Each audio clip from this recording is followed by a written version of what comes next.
Bread पर मलाई लगाकर खाऊंगी।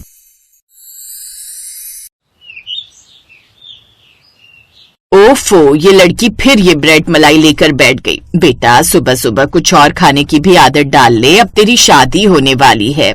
माँ, शादी होने वाली है, कोई जेल नहीं जाने वाली जहाँ मनपसंद का ब्रेकफास्ट ना कर सकूं। और इसमें क्या बुराई है? अब आप वो चिड़ियों वाला खाना खाती हो, क्या कहते हैं उसे, बाजरे की रोटी। तो मैं कुछ कहती हूँ?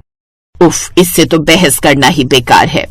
ये है राधा, जो अपने मायके में रोज सुबह ब्रेकफास्ट में ब्रेड पर मलाई लगाकर खाया करती है। लेकिन क्या होगा अगर इसको ससुराल ऐसा मिल जाए जहाँ राधा की सास को ये सब पसंद ही ना आए? तो ऐसे ही राधा के घर वाले उसके लिए लड़का ढूंढने लगते हैं। उन्हें एक अच्छा लड़का मिल भी जाता है और कुछ दिन बीत जाते हैं और राधा की शादी अमित से हो जाती है। उसकी शादी को कुछ दिन बीत जाते हैं और राधा रोजाना ब्रेड पर मलाई लगाकर खाती है। शुरू में तो कोई राधा को कुछ नहीं कहता, लेकिन उसकी ये हरकत देख उसकी सास का पारा दिन पर दिन हाई होने लगा। जब से ये नई बहू आई है, हमारे फ्रिज में सब्जियां कम और ये ब्रेड ज्यादा मिलती है। ऊपर से जो मलाई निकाल कर रखती है उसे भी खा जाती है। लेकिन अभी नई नई है, कुछ बोलूं तो कहीं बुरा ना मान जाए। फिर अगली सुबह के 6 बजे कुकर की सीटी, कढ़ाई की छन छन और शांति देवी की आवाज एक साथ किचन में गूंजती है। राधा बहू, अरे ओ राधा बहू, सूरज देवता की सुबह हो गई, तू कब अपने ये नयन खोलेगी? और खोलेगी भी या ये बुढ़िया खुद ही सारा काम निपटा ले? हे भगवान, ऐसा क्या पाप किया है जो मेरे से पहले मेरी ही हिटलर सास जाग जाती हैं और उठने के बाद फिर इनकी टी टी टी बंद ही नहीं होती। फिर राधा अपने कमरे से सुंदर सा सूट पहनकर हाथों में ब्रेड का पैकेट लेकर रसोई की तरफ आती है। ये क्या है तेरे हाथ में बहू? माँ जी, ब्रेड ही होगी ना, कोई सोने का कंगना तो होगा नहीं। सोचा आज सबको ब्रेकफास्ट में ब्रेड पर मलाई लगाकर नाश्ता करवा दो। बाय गॉड, बड़ा मजा आएगा। बहू, ये तेरा घर नहीं है, जो तेरा मन करेगा वही करे, ससुराल है तेरा।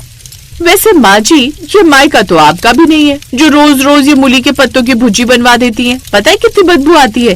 चुप कर। फिर सुबह के 9 बजे।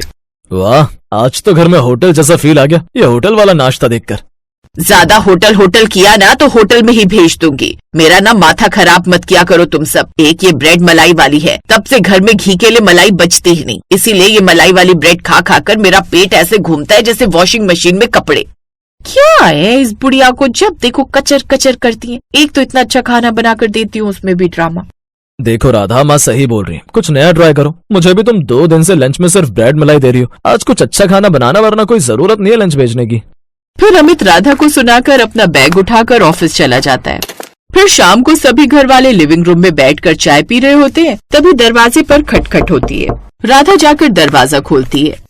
दीदी, सुना है आजकल मलाई में खेल रही हो? अच्छी बहू ले आई जो रोज सिर्फ मलाई ब्रेड ही खाती है। चाची जी, आप कुछ खाएंगी या सिर्फ मुझसे बातें सुनकर जाएंगी?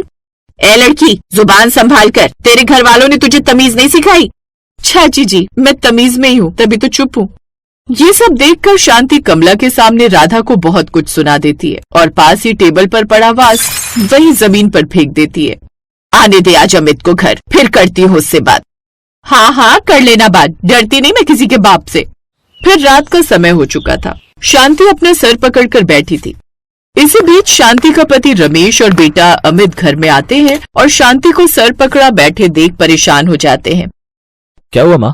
पूछ अपनी बीवी से। क्या बात है राधा, माँ ये उखड़ी हुई सी क्यों है?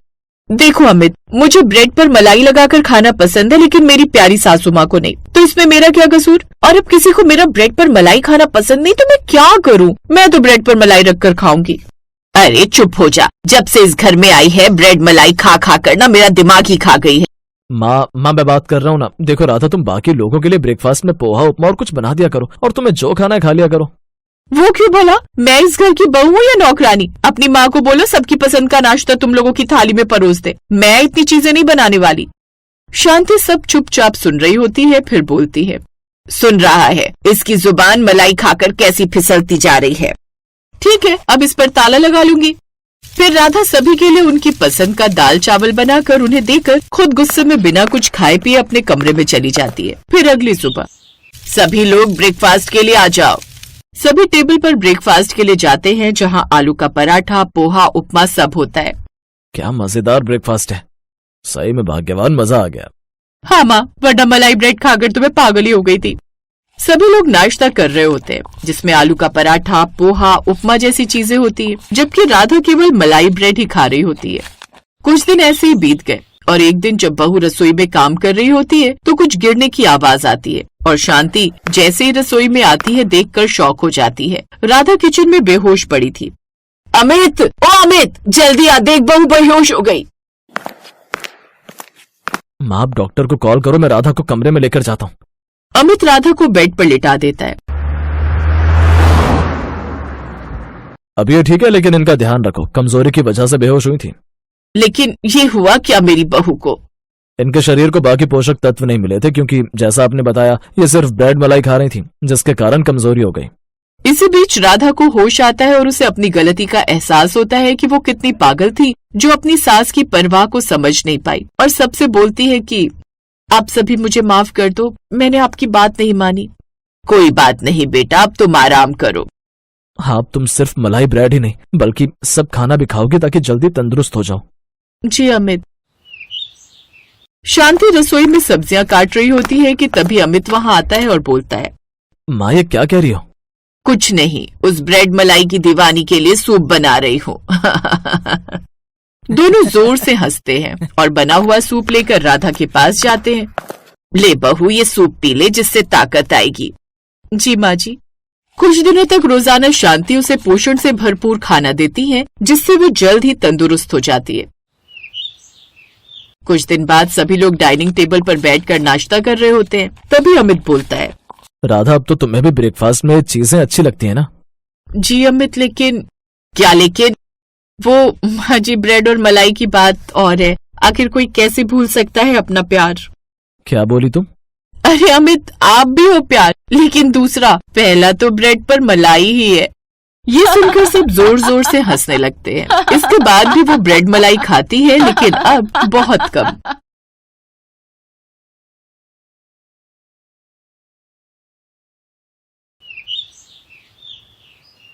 यशिता भी हाल ही में खन्ना परिवार में नई बहू बनकर आई थी। वो एक बेहद ही सिंपल मिडिल क्लास फैमिली से आई थी, जबकि उसका ससुराल अमीर घराने का था। यशिता के ससुराल में उसकी सास मालती देवी, ससुर रामनाथ सिंह, जेठ अमर, जेठानी सुहानी और दो नंदे प्राची और दामिनी रहती थीं। इसके बाद वो अपने कमरे में गई, जहां कुछ देर बाद उसकी नंदे कमरे में आई। हे भगवान, शादी की रस्मों ने तो शरीर को जैसे तोड़ कर रख दिया, हालत खराब हो गई। छोटी भाभी, आपको कुछ चाहिए था क्या? मतलब आप कुछ लेंगी, जैसे कोल्ड कॉफी, ड्राई फ्रूट वाला जूस या फिर कोई शेक? अगर शरीर टूट रहा हो और ऐसे में गर्मा गर्म चाय मिल जाए तो फिर तो जैसे इंसान को जन्नत मिल गई। अगर एक कप चाय का इंतजाम हो सकता है तो वही चाहिए। हाँ हाँ बिल्कुल, हम अभी लाए। प्राची और दामिनी दोनों कमरे से बाहर आ जाती हैं। यार, ये छोटी भाभी तो कितनी मिडिल क्लास है, बिल्कुल गवार है। हम उसे यहाँ कोल्ड कॉफी, ड्राई फ्रूट्स वाले जूस, शेक ऑफर कर रहे हैं, लेकिन नहीं, मैडम को तो टिपिकल चाय पीनी है। रियली यार, बताओ ना, जाने कैसे बैकग्राउंड से उठाकर ले आए इसे। कुछ देर बाद वो उसे चाय ला कर देती है। तभी सास और जेठानी भी कमरे में आ जाती हैं। इस लहंगे में तो ऐसा लग रहा है जैसे मेरा दम घुट रहा है। माँ जी, क्या मैं लहंगा उतार कर मैक्सी पहन लूं? हैं? मैक्सी?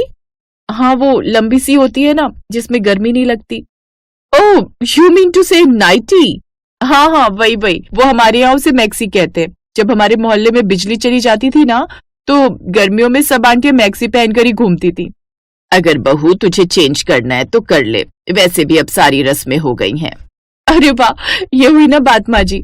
ऐसा कहकर वो अपने बैग से मैक्सी निकालती है, जो काफी सिंपल थी। भाभी, ये नाइटी आपने कहाँ से ली? आई मीन कौन से मॉल से? मॉल से? अरे नहीं नहीं, मॉल और दुकान तो सब बेकार ही होते हैं, बस ग्राहकों को लूटने पर तुले रहते हैं। हम तो सारी शॉपिंग मंगल बाजार से करते हैं। हमारी कॉलोनी के बाहर लगता है हर मंगलवार को। वहाँ एक से बढ़कर एक चीज मिलती है, और वो भी कम दाम में। अब ये मैक्सी ले लो, पता है 150 रुपए की है ना, सस्ती और अच्छी।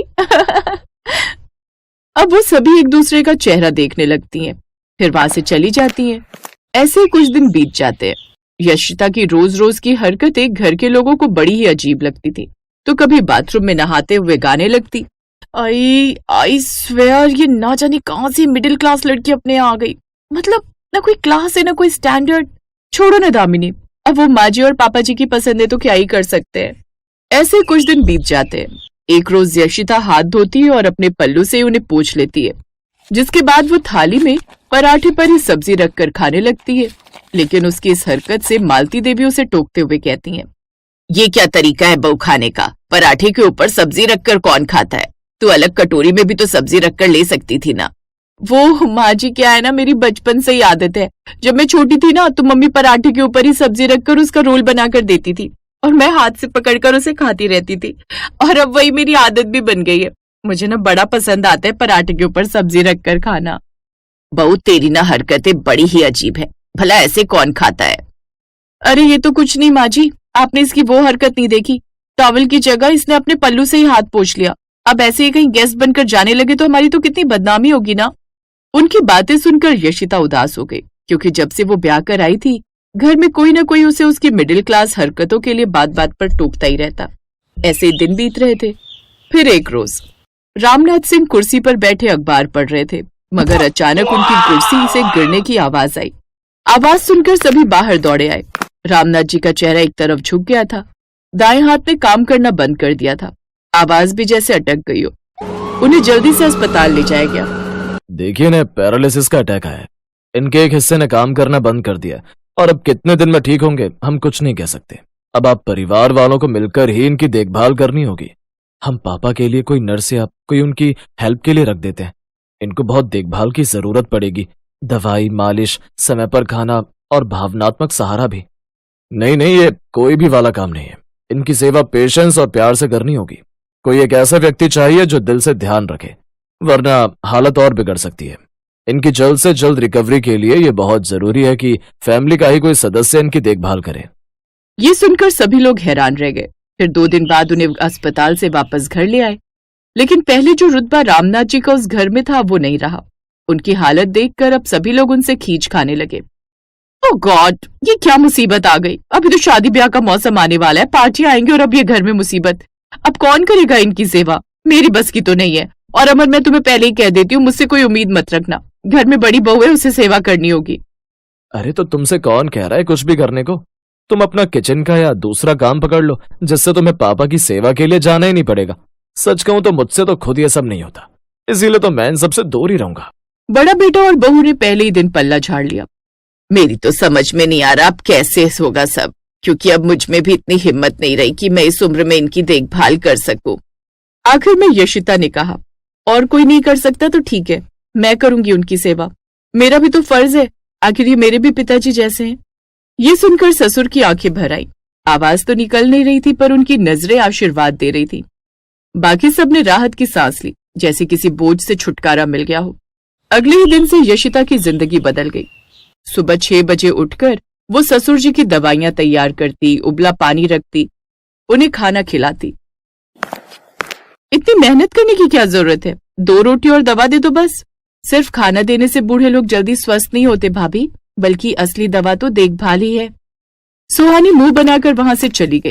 धीरे धीरे घर के लोग अपनी दुनिया में व्यस्त हो गए। ससुर जी की सेवा यशिता ही करती।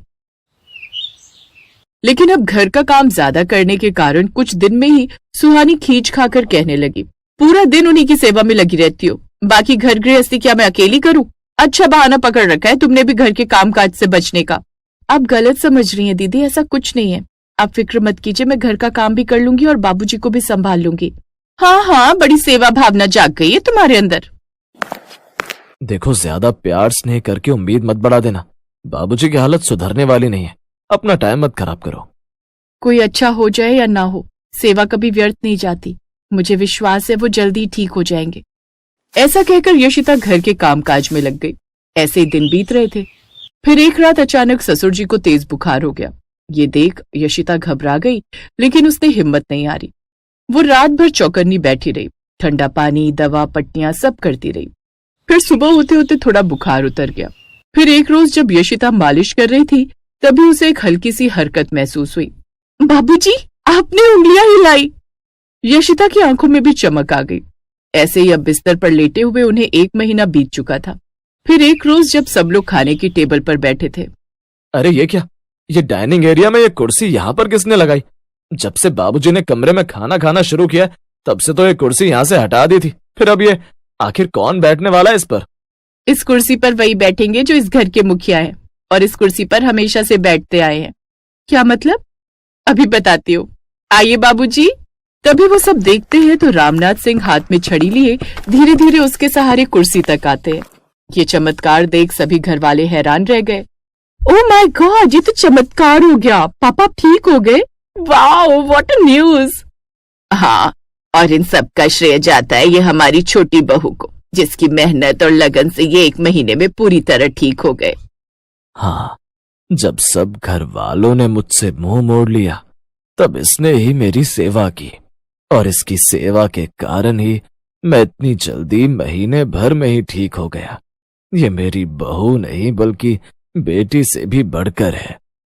बता बहू, तुझे क्या चाहिए? जो भी तू मांगेगी वो सब तुझे मिलेगा। नहीं माँ जी, मुझे कुछ नहीं चाहिए। अगर आप कुछ देना ही चाहती हैं तो मुझे पराठे पर सब्जी रखकर खाने की परमिशन दे दीजिए, क्योंकि वो आदत मैं नहीं छोड़ सकती, और जैसी मैं हूँ वैसा मुझे रहने दीजिए। ठीक है बहू, आज से ये घर पूरी तरह से तेरा है। अब जैसा तेरा मन करे तू उसी हिसाब से रह, कोई तुझे रोकेगा टोकेगा नहीं। बिल्कुल ठीक कहा, और ये उस घर के मुखिया के ऑर्डर्स हैं। ये सुनकर यशिता पूरी तरह से खुश हो चुकी थी। अब घर का माहौल पूरी तरह बदल चुका था और यशिता को अब घर में सबसे ज्यादा सम्मान मिलता था, क्योंकि उसने साबित कर दिया था कि सेवा सिर्फ कर्म नहीं, इंसानियत का सबसे बड़ा धर्म है।